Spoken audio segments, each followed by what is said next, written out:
We're at Pomona, California for the 1964 NHRA WinterNationals, one of two main annual events in drag racing in the United States. 75,000 spectators are here and 500 competitors from all over the United States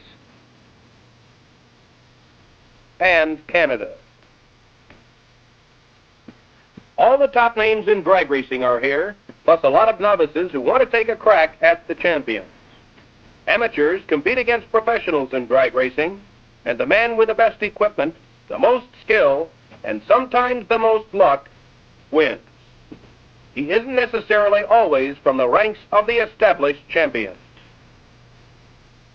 Nevertheless, there are established favorites whose past performances have caused them to be expected to win. Men like Len Richtor, with his Ford Fairlane Thunderbolt, powered by a 427 cubic inch high riser Ford engine, in the super stock class for cars with stick shift. Or 68-year-old Sam Perio of the City of Industry, California, one of the grand old men of drag racing, with his Ford-powered Curtis and A modified sports car. Billy Cox is here, competing in Class A stock automatic. Later in the year, he'll switch to factory experimental cars and continue to be a big threat.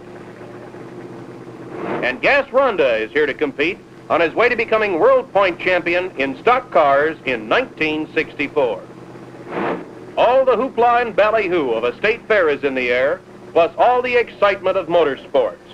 Miss Hurst Floorshift of the Hurst Performance Products Company graces a float in the infield. Drag racing is essentially a simple sport, driving in a straight line from a standing start for a quarter of a mile. When you're sitting behind 1,400 horsepower, nestled in a 1,300-pound car, just going straight becomes a very busy pastime.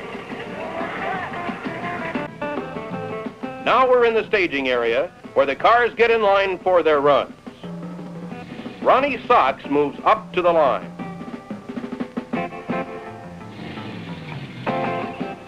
The cars are started by the Christmas tree, an anticipated start system that tells the driver when he can go and automatically disqualifies him if he starts too early. The cars are divided roughly into stock cars, sports cars, factory experimental cars, coupes and sedans, roadsters,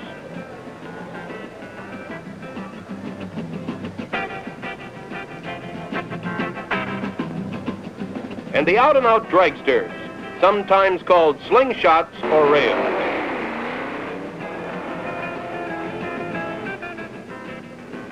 Special classes are set up for cars that are modified from stock mechanically, that have modified bodywork or are homemade. In addition, cars are divided by whether they run on gasoline or exotic nitrate-based fuels. And further division is made on the basis of pounds per cubic inch displacement. So classification gets complicated. There are currently 74 divisions and classes of cars competing in the United States.